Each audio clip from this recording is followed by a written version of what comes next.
segunda causa de morte por câncer na população masculina, atrás apenas do câncer de pulmão. De acordo com dados do INCA, o Instituto Nacional de Câncer, são esperados cerca de 68 mil novos casos da doença no Brasil somente neste ano. Ainda segundo o INCA, aproximadamente 20%, ou melhor, 25% dos pacientes morrem por causa desse tipo de câncer. E para falar sobre esse assunto, estamos recebendo aqui no estúdio hoje o oncologista e diretor da Oncomed de Belo Horizonte, Roberto Porto Fonseca. Bom dia, doutor, seja bem-vindo. Bom dia, Thalita, bom dia, Rodrigo. Bom dia, doutor Roberto. Bom dia, Luiz, Palhares e Mariana. Bom dia aos ouvintes da Super. Bom, doutor, para a gente começar esse bate-papo com o senhor, doutor Roberto, que sempre está aqui com a gente, os integrantes da Oncomed também, para nos ajudar a entender um pouco mais a dinâmica dos cânceres. A gente está falando especificamente do câncer de próstata, porque estamos, inclusive, vivendo o Novembro Azul, né? Doutor, para a gente começar, a partir de que ano, a partir de quantos anos o cidadão deve realmente se preocupar e começar a fazer exames preventivos? Eu acho que é interessante que se chame a atenção de que isso que você chama de exames preventivos ou um rastreamento da população, ele deve ser feito com muita parcimônia. Particularmente, eu sou a favor de rastreamento populacional com relação ao câncer de próstata em pessoas na sociedade, em homens que tenham o que a gente chama de risco elevado de adquirir a doença, ou seja, afrodescendentes, homens com história familiar e sabidamente portadores de determinadas mutações genéticas que aumentam a incidência do câncer. Então isso é fundamental que se saiba, porque de um modo geral o que se tem é que você tem uma parcela pequena de tumores de próstata que são mais agressivos e que podem levar o paciente à morte. A grande maioria dos diagnósticos de câncer de próstata, eles são indolentes e, de um modo geral, quando se faz o diagnóstico e não se trata, o paciente vem a falecer de outras doenças e não especificamente do câncer de próstata. De modo que, basicamente é isso. Agora, nas pessoas de risco, o que se recomenda é um exame de sangue, que é o PSA, que é o antígeno prostático específico, pode ser feito aos 40, 45, dentro da normalidade, fácil outro aos 50, mantendo-se normal, outro aos 60, porque normalmente a incidência maior do câncer de próstata aparece a partir de 65 anos e então de 2 em 2, 3 em 3 anos até os 70, 75 anos. A partir de 75 anos não se é recomendado ficar utilizando de PSA como um método diagnóstico do câncer de próstata. Doutor, e como que acontece o diagnóstico do câncer de próstata? O diagnóstico ele é feito através de sintomas, e aqui é importante frisar que o tumor, nas suas fases iniciais, ele é silencioso. Com o avanço da doença e o crescimento da glândula, sintomas urinários começam a aparecer. Ou seja, diminuição do jato urinário, dificuldade para urinar, aumento do número de necessidade de urinar, principalmente à noite.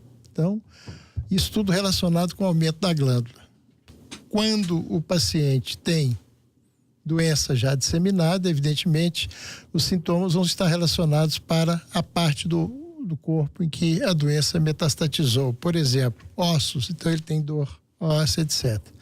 O diagnóstico, ele é feito, então, se o paciente tem esses sintomas clínicos ou quando se procura a possibilidade da doença através de exame histopatológico do tecido retirado através da biópsia da próstata. Doutor, vamos diferenciar, para quem está nos acompanhando agora, a hiperplasia benigna da próstata do câncer de próstata propriamente dito?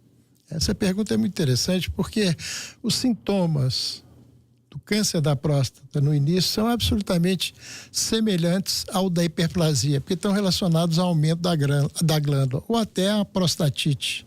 Então, o fato do paciente estar com urgência urinária, dificuldade para urinar, diminuição do jato urinário, não necessariamente tem relação com câncer. Há de se investigar através do urologista.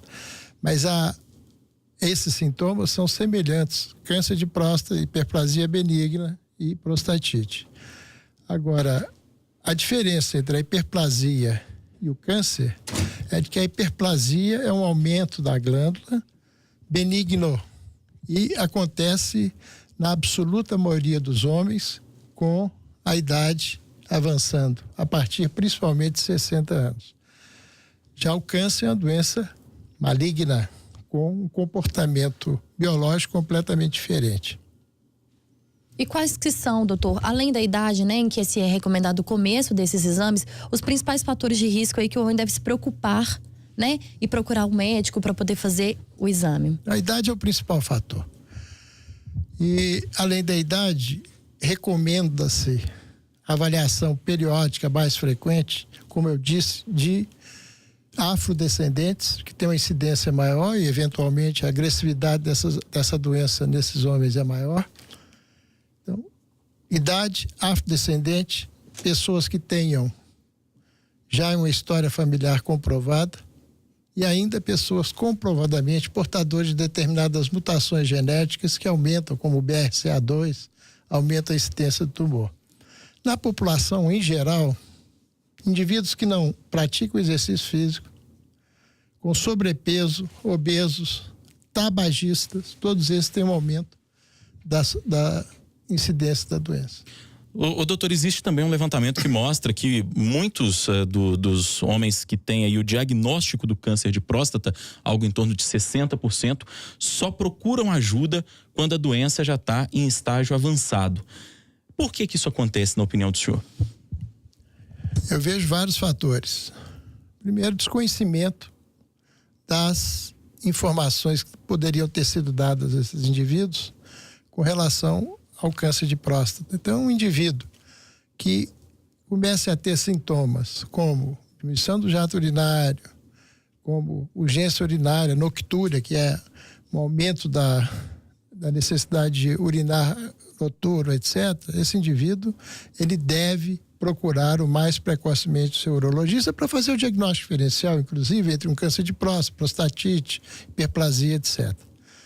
Outro fator é, infelizmente, no nosso meio não é incomum, particularmente em cidades no interior, norte de Minas é muito comum isso, Vale de Jequitinhonha, nós vemos pacientes que não têm condições de ter acesso ao serviço de saúde. Existe ainda um outro fator, a questão do medo. A palavra câncer na nossa sociedade ela é muito forte. Tem gente que nem fala a palavra, né? Nem fala tem medo de falar a palavra câncer. Isso, infelizmente, não é bom, porque hoje, possivelmente 70% quase de todos os tumores malignos que acometem os seres humanos são potencialmente curáveis.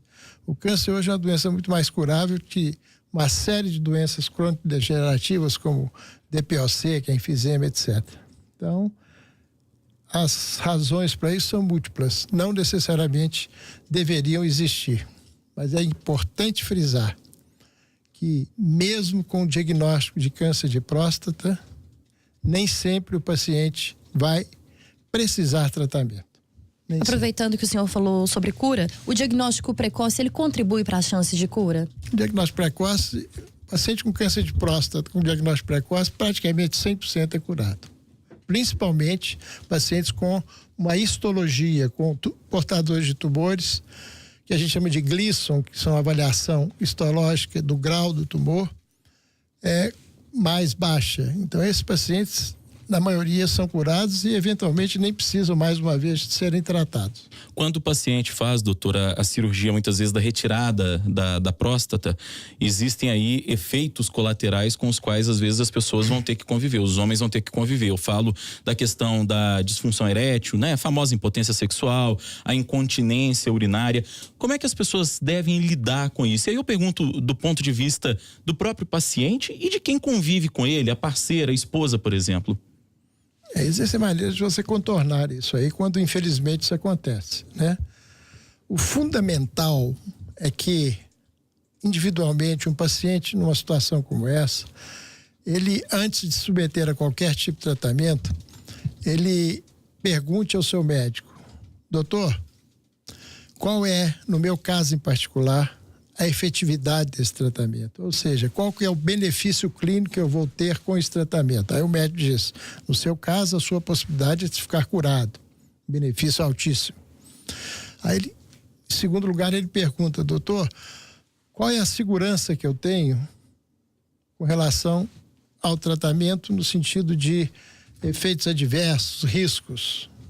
Então, o médico vai dizer para ele, olha, os riscos inerentes a esse procedimento, seja cirurgia, radiação ionizante, etc., são principalmente 2. Disfunção erétil, que você pode cortar aqueles nervos e evitar que, infelizmente, o paciente tenha uma função erétil adequada, e incontinência urinária. Muito bem, então, doutor, frente a isso, o que eu devo fazer? Na realidade, em última análise, quem tem que escolher é o paciente. O médico vai colocar os caminhos possíveis. E, quando bem esclarecido antes, o impacto eventual de um problema como esse é um impacto muito menor.